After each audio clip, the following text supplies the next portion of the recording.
Breaking: Nnamdi Kanu's lawyer dismisses DSS claims, insists IPOB leader is being tortured.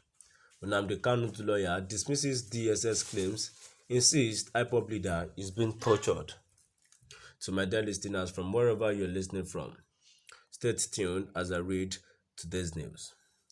Ifeanyi Ejiofor, the lead counsel to the leader of indigenous people of Biafra, Nnamdi Kanu, has lambasted the Department of State Services (DSS) for denying reports that his client was being maltreated in their custody.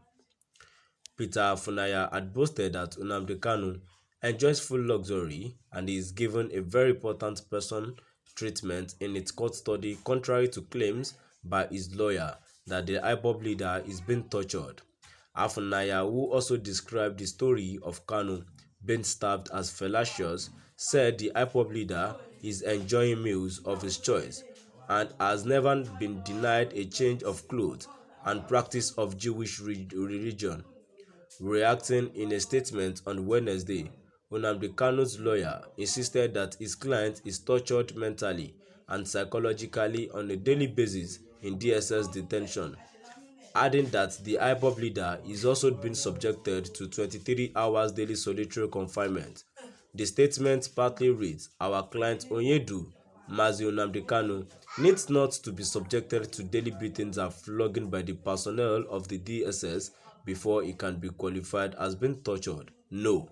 Section 2(4) of the Anti-Torture Act 2017 defined torture to include mental or psychological torture, which is understood as referring to such cruel, inhuman, or degrading treatment calculated to affect or confuse the mind or undermine a person's dignity and morale.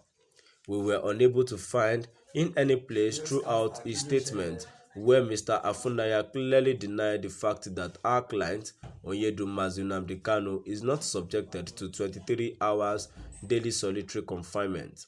In his desperate efforts to deny the obvious, Mr. Afunaya stated that our client is allowed the opportunity of daily changing of his clothes.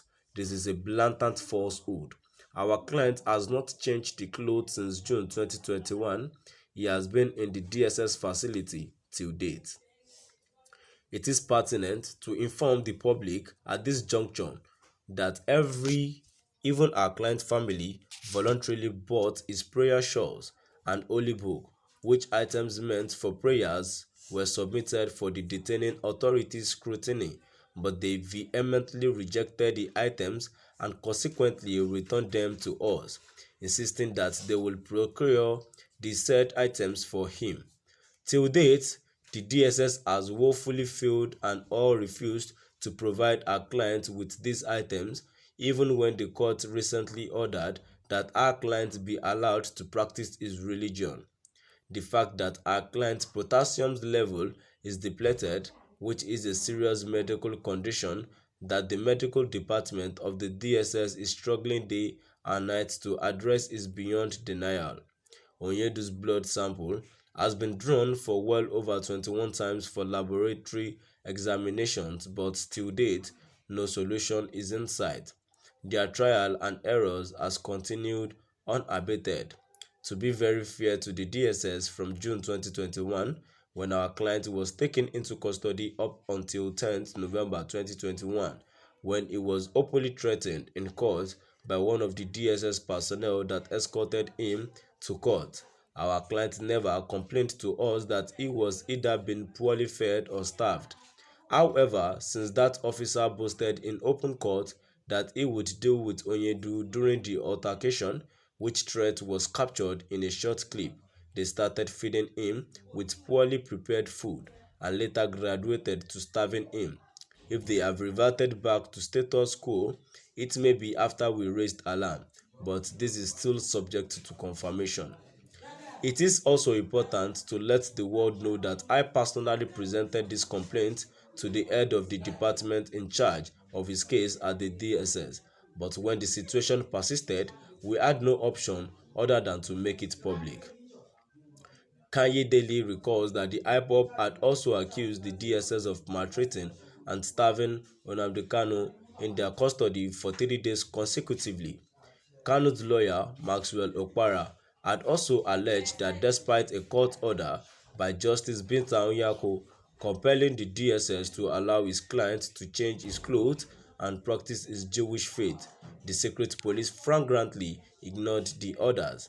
Mr. Okpara also recounted his last visit to the DSS detention facility, where Kanu reportedly complained bitterly that his blood was extracted more than 21 times by a doctor whom is suspected to be a quack.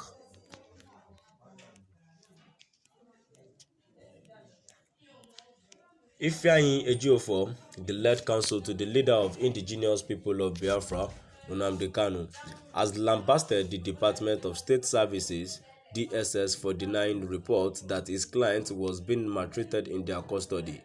Kanyidele recalls that DSS spokesman Peter Afunaya had boasted that Nnamdi Kanu enjoys full luxury and is given a very important person treatment in its custody, contrary to claims by his lawyer that the IPOB leader is being tortured.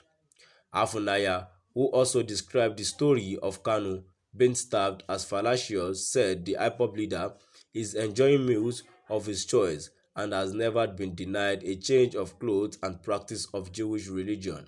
Reacting in a statement on Wednesday, Nnamdi Kanu's lawyer insisted that his client is tortured mentally and psychologically on a daily basis in DSS detention, adding that the IPOB leader is also being subjected to 23 hours daily solitary confinement. The statement partly reads, "Our client, Onyedu Mazi Nnamdi Kanu, needs not to be subjected to daily beatings and flogging by the personnel of the DSS before he can be qualified as being tortured. No." Section 2(4) of the Anti-Torture Act 2017 defined torture to include mental or psychological torture, which is understood as referring to such cruel, inhumane, or degrading treatment calculated to affect or confuse the mind or undermine a person's dignity and morale. We were unable to find in any place throughout his statement where Mr. Afunaya clearly denied the fact that our client, Onyedu Mazi Nnamdi Kanu, is not subjected to 23-hour daily solitary confinement. To my dear listeners, now we've come to the end of our today's news. Let's move to the comment section. And to my dear listeners, please do drop by the comment section and let's know what your view is all about. Thank you.